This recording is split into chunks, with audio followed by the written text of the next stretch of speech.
Hey, hey, hey, welcome, welcome, welcome, and happy, happy, happy new moon. It is the 8th or the 9th of February, depending on where you are in the world and what time you listen to this recording. But yes, it's the full moon on the 8th and 9th of February, and it is the snow moon. It is the snow moon, and I decided to actually do a training for our container here a little bit different. And well, it wasn't really that I decided, it was decided for me. It was just like, okay, Vicky, this is what's going to happen. And it was quite funny because before I actually came on to do this transmission, every full moon, every new moon, I have a oracle card deck called the 13 Moon Oracle Cards, and it's guidance from within, but I got it through the Mayan stuff that I work with. And the card that came out was spontaneity, and I was like, oh, okay, spontaneity, about fluid and about joy, about playfulness, about the present moment, and about laughter. And I was like, I've had an amazing day today. I'm in Egypt currently, and I've been skipping around this gated community that I'm in, with music in my ears, dancing away, skipping around, singing a song. And I was dancing around and having laughter and joy and spontaneity for it's a good hour.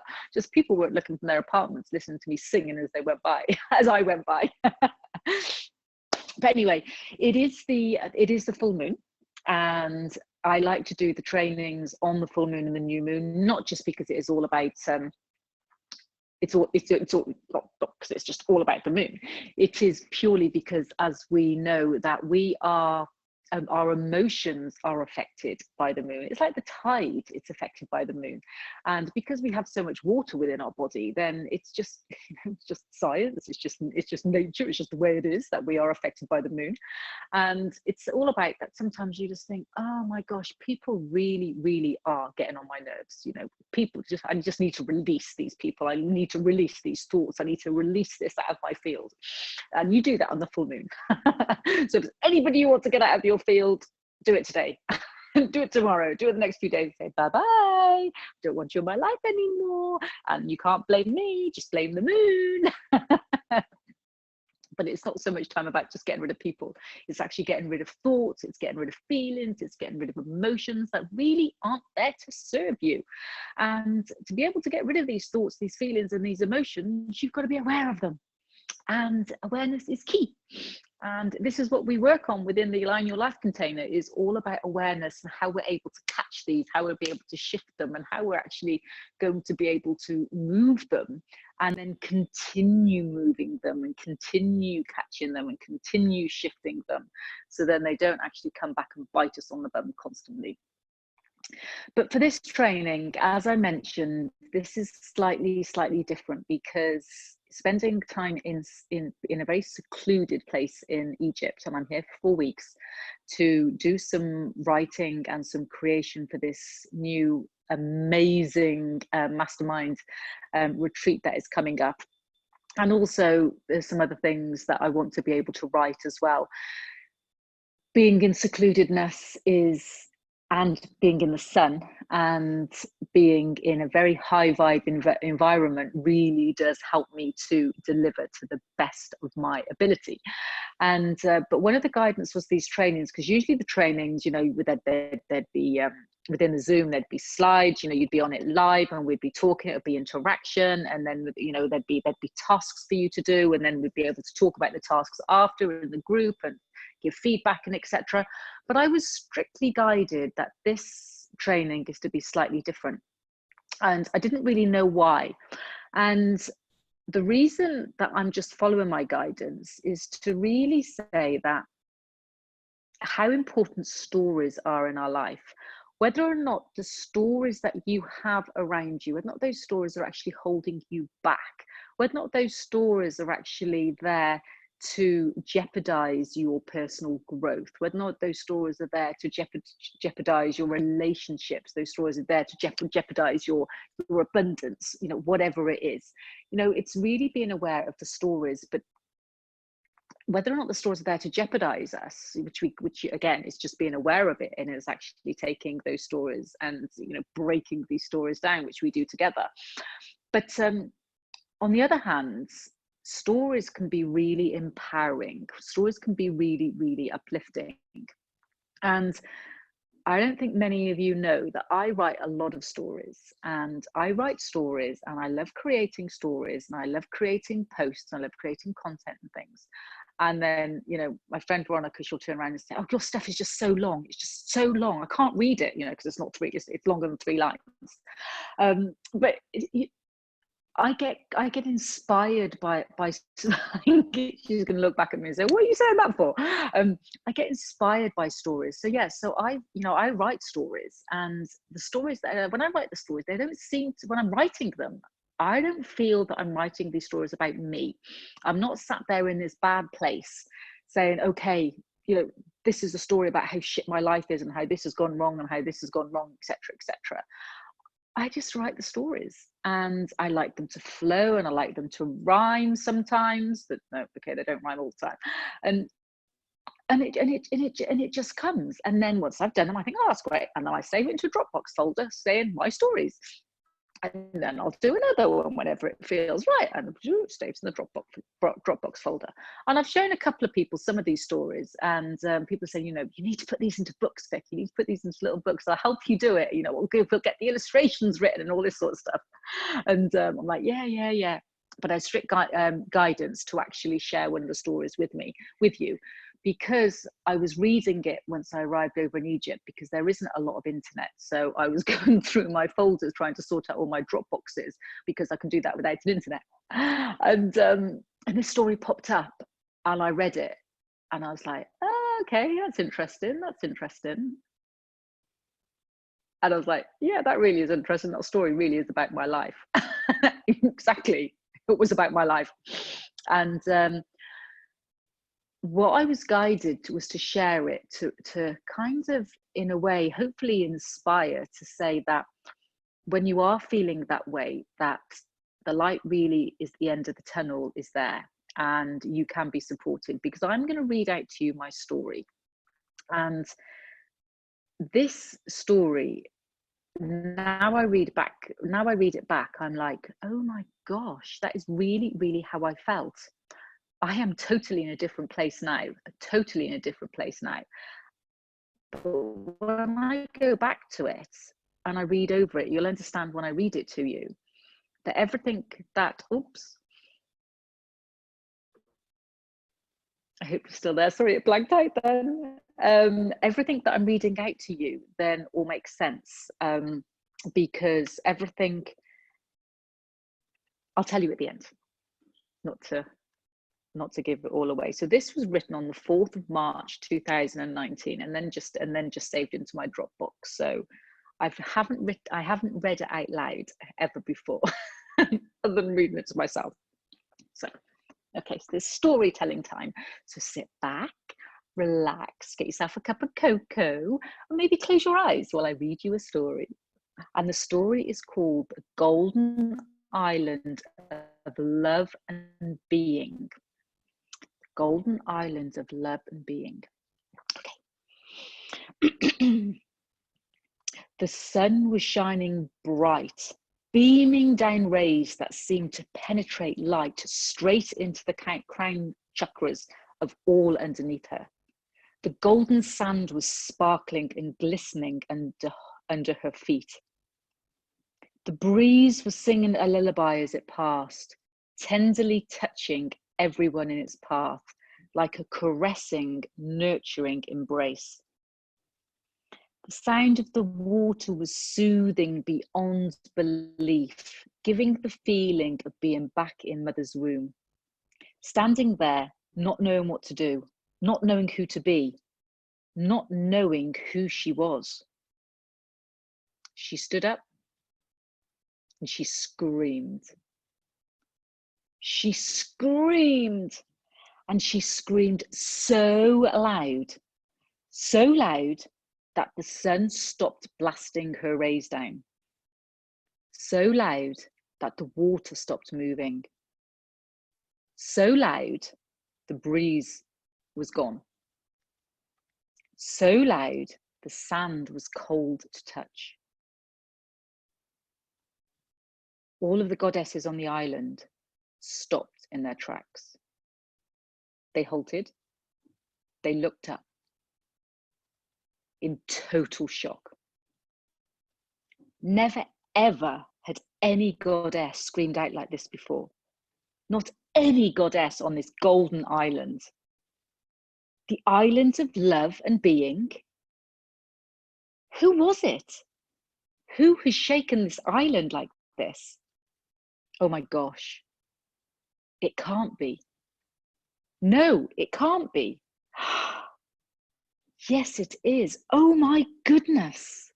The golden goddess, the goddess that shines the brightest of light, the golden light, the goddess that leads the golden island of love and being, the goddess that leads us, the goddess that supports collective consciousness all over the world, over the island and energetically. What is going on? She stood there. Her light wasn't shining.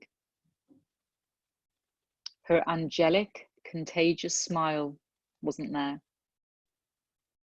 Her eyes weren't shimmering like a green emerald. She walked past us all. The touch, the feel, the aura, the love that we all feel when she's in our presence. It's not there. It was gone. The island won't survive without her golden light. We all know that. We won't survive. She disappeared into the cavern of the angels. As we saw the final glimpse of her through the entrance of the enchanted cavern, the sun shone again. The wind started to sing. The water continued to caress the golden sand. The island appeared back to normal. But was it? It didn't feel like it. She entered the cavern of angels. Please guide me, please support me, please show me the path, show me the way. I command you to shine the light on my direction of my future. She fell to her knees with her hands in prayer position close to her heart. She felt the feeling of embrace immediately. She looked up. Before her were her archangels, her guides. I don't know what to do. I feel lost. I spend time after time thinking. I spend time after time being. I spend time after time serving my intuition in the capacity in which I know at this time. I feel I need to do more. I shine my light. I guide others. I'm strong for others. I ask you all many questions all of the time. I'm always looking for answers inside and outside of me. I know I'm not perfect, but please, please, please, I ask for more guidance, proper guidance, a path, a direction, a sign. I am torn between contribution and financial success. I wish for good things, for nice things, for me, for everybody. But one thing I know for absolute surety is that I am here to serve you and to serve greater humanity. I am the leader of this golden island, my golden island, and only as a stopgap for greater good, for greater servings, for greater results. I try not to push, I try to surrender, I try to take aligned action. I have so many fellow goddesses giving me their opinions.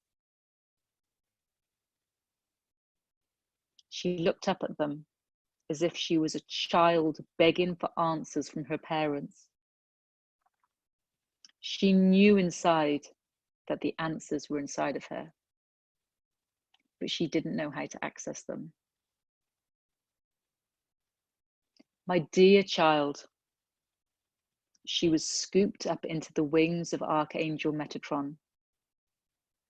My dear child, you are entering a new and exciting phase in your life. It is important that you believe in yourself right now. Know that the benevolent universe wants you to succeed. Now is the time to have faith. Now is the time to commit to your dreams. Now is the time to take necessary steps to move forward with confidence, but with true inner confidence. Listen, my dear child, to your own inner guidance. Be open to information from others.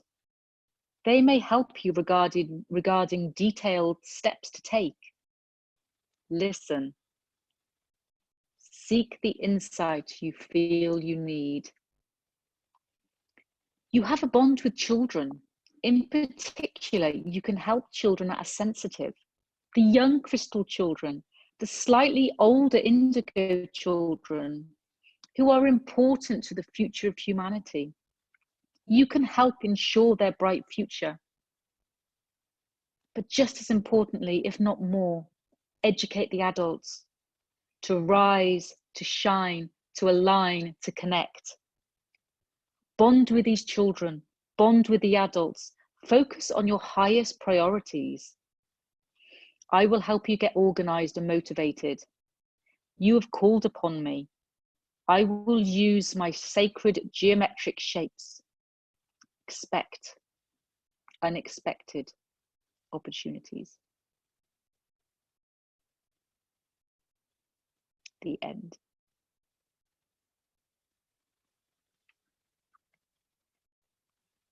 That's the first time I've read that out. Oh my gosh. But really what I'm saying is that it's really funny that I wrote this a year ago, and I was always asking for questions. I had many coaches. I was spending a lot of money on coaches, and don't get me wrong, I will never stop doing that. And I was always feeling I needed to do more. And this is just a journey, and this is what I'm so empowered about, because this journey from the 19th of March to now, which is the 8th of February, so let's just say just under a year, that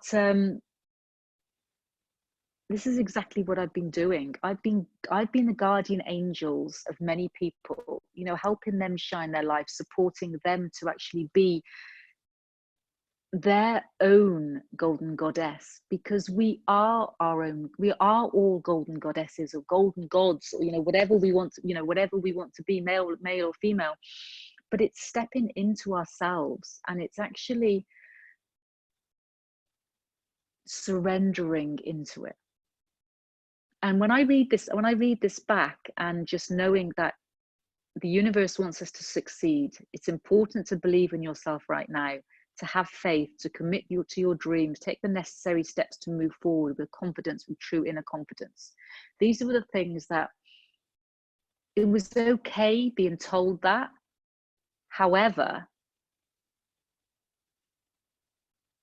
taking that advice at that time was harder than I thought, if that makes sense.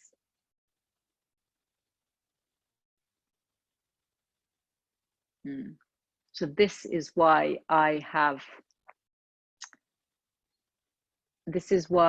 been guided to share this with you, because I'd like you to start thinking about perhaps writing your story, whether or not you write your story and you put it in a Dropbox folder, as I say, for 12 months and come back to it at any other time. But write your story, but just write it from the heart,